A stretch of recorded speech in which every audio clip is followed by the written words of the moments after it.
It was the night before Christmas, and the snow blanketed the town of Willow Creek in a thick, silent sheet.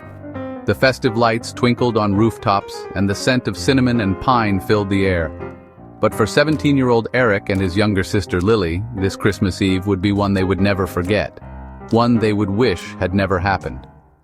Their parents had gone to a late-night Christmas party at their neighbor's house, leaving Eric in charge.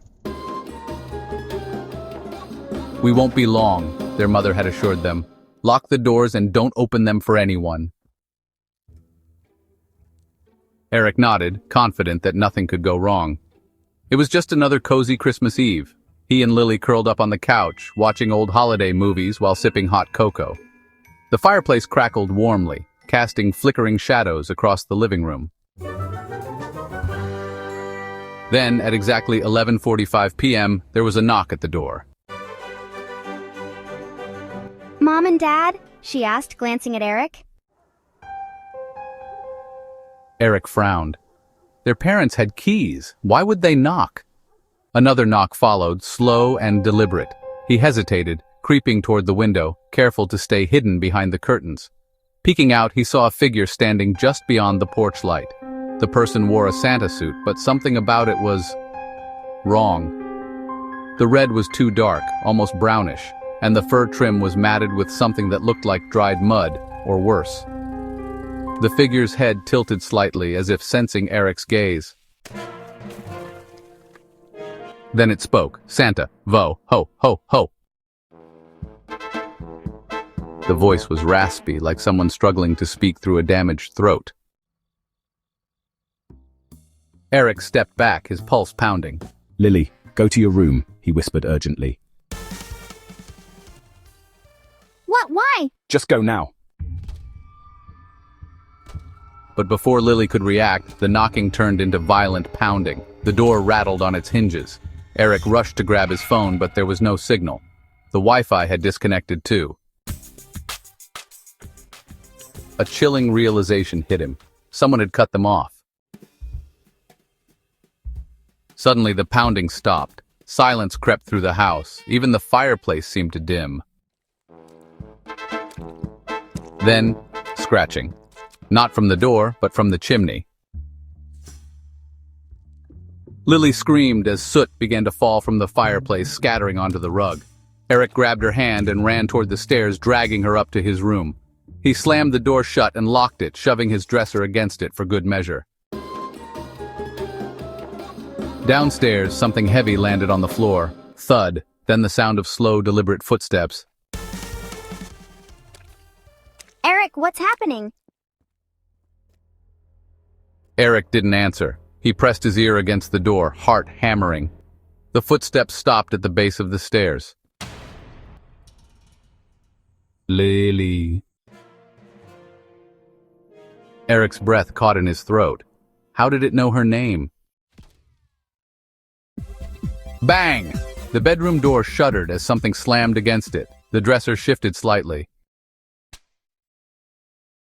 Eric grabbed his baseball bat, preparing for the worst. Bang! Bang! The wood splintered. Then, silence. The doorknob turned slowly.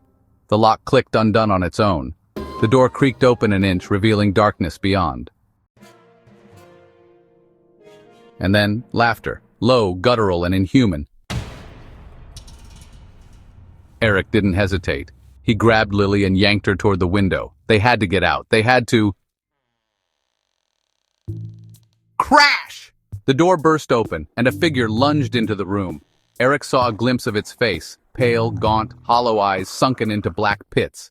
The Santa suit hung loosely over its skeletal frame. Its grin stretched impossibly wide, revealing jagged, yellowed teeth. Eric shoved Lily through the window just as the thing grabbed his arm. He screamed as ice-cold fingers dug into his flesh, pulling him back. He kicked and struggled, his free hand scrambling for something, anything to fight back. His hand found the snow globe on his nightstand. With all his strength, he swung it into the creature's face. The glass shattered, a burst of glitter and water exploding into the air. The creature shrieked, releasing him just long enough for Eric to throw himself out the window after Lily. They landed hard in the snow. Eric grabbed Lily's hand and ran toward the neighbor's house, ignoring the searing pain in his ankle. Behind them, a furious howl ripped through the night. He risked a glance over his shoulder. The thing stood at the broken window, watching them. Then it melted into the shadows. Their parents found them minutes later, frantically banging on the neighbor's door. They called the police, but no traces of an intruder were ever found. Except for one thing. Inside the fireplace, resting among the ashes, was a single Christmas card. It read, "Merry Christmas, Lily. See you next year." And that, dear viewers, was our true Christmas horror story. A night of festive joy turned into a chilling nightmare. If you ever hear a knock on Christmas Eve, remember, Santa isn't the only one who comes down the chimney. If you enjoyed this terrifying tale, don't forget to like, subscribe, and hit that bell icon so you never miss another chilling story. And tell us, have you ever had a creepy experience on Christmas? Let us know in the comments. Stay safe, stay warm, and keep the lights on. Until next time, sleep tight.